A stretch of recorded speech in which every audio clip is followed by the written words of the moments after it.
ব্যবসা বাণিজ্যের বিশ্লেষণ নিয়ে ডিবিসি নিউজের নিয়মিত আয়োজন ইসলামী ব্যাংক টালিখাতায় স্বাগত জানাচ্ছি। আপনাদের সাথে আছি আমি রিফাত তাসনোভা। চলতি বাজেটে নিত্যপণ্যের শুল্ক ছাড়ের কোনো প্রভাবই নেই বাজারে, উল্টো দাম বেড়েছে অনেক কিছুরই। শুধু নামমাত্র শুল্ক ছাড়ে নয়, বাজারে স্থিতিশীলতা আনতে সরবরাহ ব্যবস্থায় স্বচ্ছতা আনার তাগিদ দিয়েছেন অর্থনীতিবিদরা। সেই সাথে তদারকি ব্যবস্থার জন্য যে সংস্থাগুলো জড়িত রয়েছে তাদেরকে আরও তৎপর হওয়ার পরামর্শ দিয়েছেন তারা। দর্শক, এসব নিয়ে আজ আমাদের আলোচনা। শুল্ক ছাড়েও নিত্যপণ্যের দাম কমে না কেন? আলোচনা করতে আজকে অনলাইনে আমাদের সাথে যুক্ত আছেন consumer association of Bangladesh cab এর সভাপতি AHM শফিকুজ্জামান এবং মৌলভীবাজার ব্যবসায়ী সমিতির সাধারণ সম্পাদক গোলাম মাওলা। দর্শক, আমরা আমাদের অতিথিদের সাথে যুক্ত হব, কিন্তু তার আগে দেখে আসি একটি ছোট প্রতিবেদন। চলতি বাজেটে নিত্যপণ্যের শুল্ক ছাড়ের কোনো প্রভাব নেই, উল্টো বাজারে গেলে দেখা যায় যে বিভিন্ন পণ্যের দাম কিন্তু অনেকটাই বেড়ে গেছে।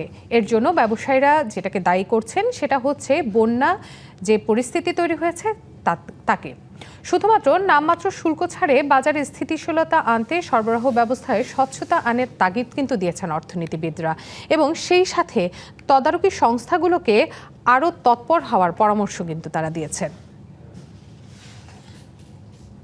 ভোক্তাকে স্বস্তি দিতে চলতি অর্থবছর বাজেটে চাল, গম, চিনি, ভোজ্য তেল সহ নিত্য ৬৩ পণ্যের উৎসে কর কমিয়ে ০.৫% করেছে সরকার। যদিও বাজেট দেওয়ার এক মাস পেরোলেও বাস্তবে এর সুফল তো মিলছেই না, বরং দাম বেড়েছে বিভিন্ন পণ্যের।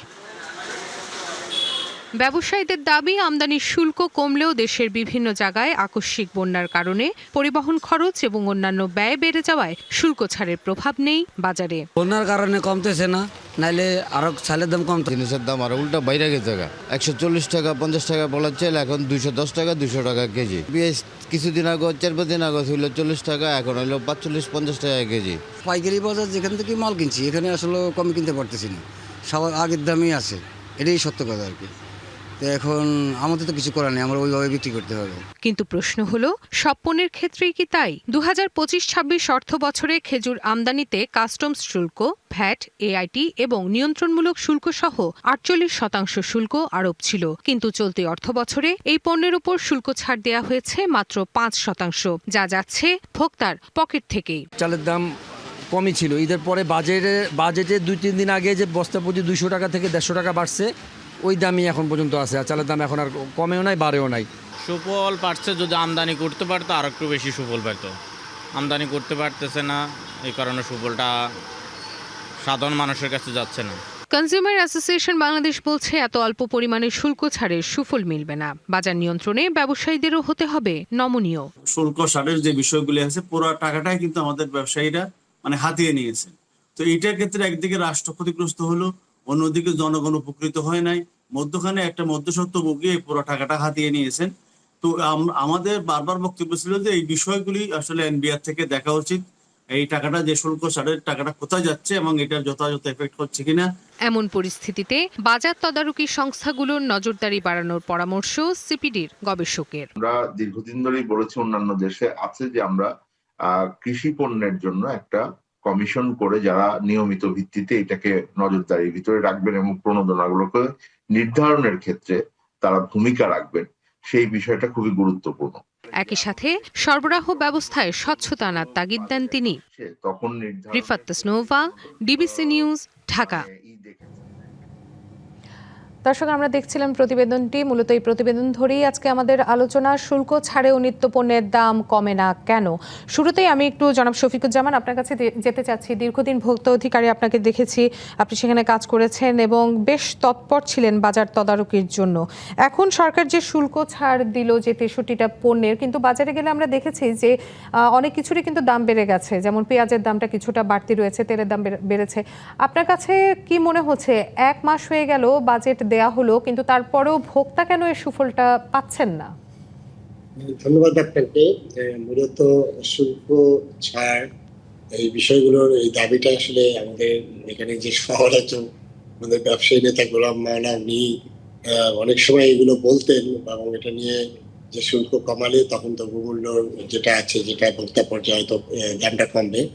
আমাদের অতীতের যে এক্সপিরিয়েন্স, যেটা আমরা দেখেছি যে আপনারা এখানে খেজুরের কথা বললেন এবং সেখানে দেখা গেল যে শুল্ক ছাড় দেওয়ার পরেও হয়তো খেজুরের মূল্যের ওই প্রভাবটা পড়ে না, এবং যেটা আমাদের ক্যাবের সহসভাপতি নাজির ভাই ওনার বক্তব্য যেটা আসছে যে শুল্ক ছাড়ের এই টাকাটা সরকার এখানে তো রেভিনিউ লস করছে, এই টাকাটা কার পকেটে যাচ্ছে সেই প্রশ্ন তুলেছে। প্রথম যে বিষয়টি হলো যে সরকার, আমি খেজুরের কথা বলি, সরকার হয়তো এমন সময় শুল্ক ছাড়টা দিয়েছে যখন রমজান চলে আসে। এখন এই খেজুরটা আমদানি করতে হয় আপনার 2 মাস আগে।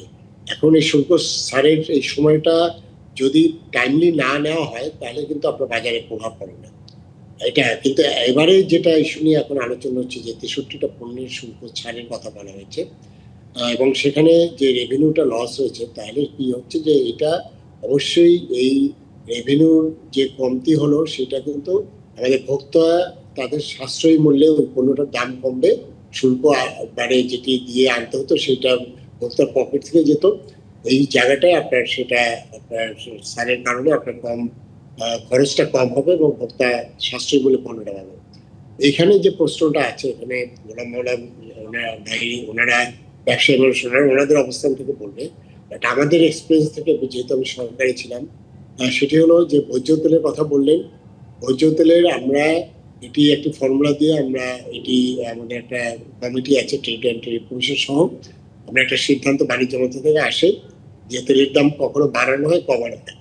যখন তেলের দাম বাড়ানো হয় তখন আমাদের এই ব্যবসায়ীরা এত স্মার্ট যে ওনারা যে বাড়ানোর সিদ্ধান্ত দুপুরে হলো, বিকালবেলায় কিন্তু ওই পণ্যটা অ্যাভেলেবেল হয়ে যায় আমাদের বিভিন্ন মার্কেটে। অথচ অনেক সময় ইন্টারন্যাশনাল প্রাইস কমলে যখন দামটা কমানো হয় সেটার ইম্প্যাক্ট করতে আপনার 1-1.5 মাস লেগে যায়, এবং সেটার জন্য আবার তাদের উপরে কঠোর মনিটরিং করতে হয়। এটার কারণটা হলো যে তখন স্টক ফুরায় না। ব্যবসায়ীরা তারা ব্যবসা করবে এবং সেখানে অনেক ভালো ব্যবসায়ী আছে, একই সাথে অনেক খারাপ ব্যবসায়ীরা আছে। সেখানে যেটা হচ্ছে ব্যবসায়ী মানেই যে আমরা একটা ট্যাগ দিয়ে দিচ্ছি যে তারা আপনার কি অবৈধ ব্যবসা করছে বা ইয়ে করছে, এইটা যেমন নেতিবাচকও প্রভাব আছে, আবার এটাও সত্য যে এই নেতিবাচক কারণে কয়েকজন ব্যবসায়ীর কারণে কিন্তু এটা হচ্ছে। এখন শুল্ক ছাড়ের প্রভাবটা ন্যাচারালি যেটা আছে যে স্টক যেটা বাজারে আছে সেটা আপনার একটা সময় লাগে, কারণ এটা তো আগের মূল্যে কেনা, সেটা প্রভাব হয়তো আমরা একটু লক্ষ্য করবো যে এই শুল্ক ছাড়ের ফলে কত প্রভাব হবে। কিন্তু ওই নেতিবাচক যে ব্যবসায়ীরা বা এই যে অবৈধভাবে যারা এই জিনিসগুলো নিয়ন্ত্রণ করে, তারা এই শুল্ক ছাড়ের প্রভাবটা সেটি কিন্তু তাদের অনেক ক্ষেত্রে দেখা গেল যে এটা ভোক্তা পর্যায়ে না পড়ে এই জায়গাটায় আপনার তাদের পকেটেই ভারী হচ্ছে। যে এই বিষয়টা নিয়ে আমি একটু জনাব গোলাম মাওলা আপনার কাছে একটু যেতে চাচ্ছি যে আপনি তো শুনলেন ক্যাবের বক্তব্য, এবং তারা কিন্তু একটু অভিযোগ করেছেন, কিন্তু এই কথাও বলেছেন খারাপ ব্যবসায়ীও আছেন ভালো ব্যবসায়ীও আছেন, কিন্তু অভিযোগটা এসেছে এরকম যে শুল্ক ছাড়ের যে প্রভাবটা, যে ইতিবাচক প্রভাবটা, সেটা অনেক ক্ষেত্রে ভোক্তা ভোগ করতে পারেন না, কারণ হচ্ছে কিছু অসাধু ব্যবসায়ীদের কারণে। আপনি কি এই অভিযোগের সাথে একমত হবেন কিনা? আমি জানি যে আপনি নিজেও একজন ব্যবসায়ী এবং একজন ব্যবসায়ী সমিতির সঙ্গে, মৌলভীবাজার ব্যবসায়ী সমিতির সঙ্গে আপনি আছেন, আপনি কি বলবেন এই বিষয়ে? ধন্যবাদ আপনাকে। আমি যে বক্তব্য দিলেন সেটার সাথে 100% একমত নয়। ব্যবসায়ী খারাপ ভালো বই আছে, তবে আমাকে আগে চিন্তা করতে হবে আমাকে কতটুকু ট্যাক্স গভর্নমেন্ট ছাড় দিল। আমরা বিভিন্ন পত্র পত্রিকায় দেখলাম যে রাজস্ব মনে হলো যে 100% বুঝি আপনার ভোজ্য তেল চিনি ডিলিট করে দিয়েছে।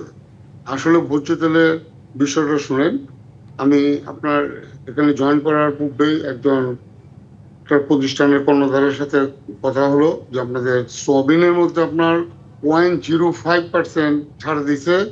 সেটা হলো যারা সিডস উৎপন্ন করবে সোয়াবিনের, বাংলাদেশে উৎপন্ন করে যারা ক্র্যাশ করবে তাদের জন্য আপনার এই সোয়াবিনের এই 0.05% ছাড় দেওয়া হয়েছে।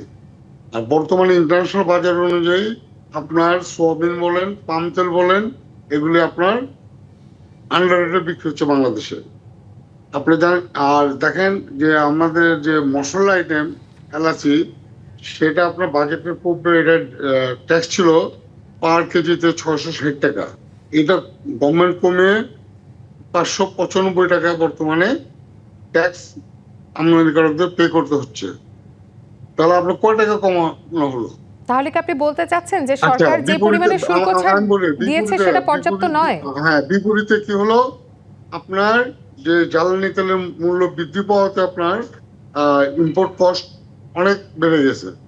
এই যে আপনার ইন্টারন্যাশনালি টালমাটাল অবস্থায় আমাদের দেশে যে আল্লাহর রহমতে এখনো সবকিছু অ্যাভেলেবেল পাওয়া যাচ্ছে, হয়তো বন্যার কারণে পেঁয়াজের দাম হয়তো বেশি হতে পারে, আলুর দাম হয়তো কিছুটা বেড়েছে, কিন্তু ওভারঅল আমদানিকৃত দ্রব্য যেগুলি আছে এগুলির দাম খুব একটা আপনার বাড়েনি। বরঞ্চ আমি একটা খুব বড় গ্রুপের সাথে কথা বললেন যে আমরা এখন যদি সয়াবিন তেল আমরা আমদানি করি তাহলে বর্তমান ইন্টারন্যাশনাল রেট অনুযায়ী আমরা 20 টাকা কমে পার লিটারে বিক্রি করছি। এবং আমাদের সরকার যে বাণিজ্য মন্ত্রণালয় যে রেট ফিক্সড আপ করে দিচ্ছে আমাদের সয়াবিন তেল এবং পাম তেল, তার থেকে আন্ডার রেটে আমরা বাজারে বিক্রি করছি। আপনার গভর্নমেন্ট রেট করে দিচ্ছে আপনার লুজ তেল 189 টাকা, আমরা বিক্রি করছি সয়াবিন তেল 177 টাকা।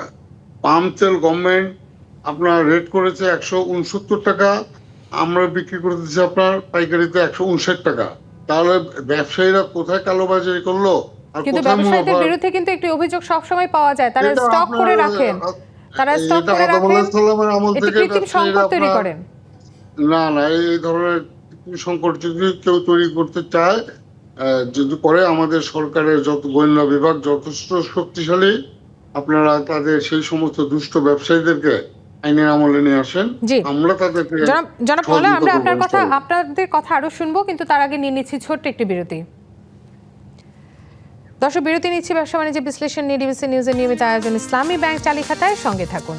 বিরতির পর আবারও স্বাগত জানাচ্ছি ব্যবসা বাণিজ্যের বিশ্লেষণ নিয়ে ডিবিসি নিউজের নিয়মিত আয়োজন ইসলামী ব্যাংক টালি খাতায়। আর আজ আমরা আলোচনা করছি শুল্ক ছাড়াও নিত্য পণ্যের দাম কমে না কেন। দর্শক, আলোচনা করতে আবারও চলে যাচ্ছি আমাদের অতিথিদের কাছে। এ পর্যায়ে আমি একটু জনাব শফিকুজ্জামান আপনার কাছে যেতে যাচ্ছি।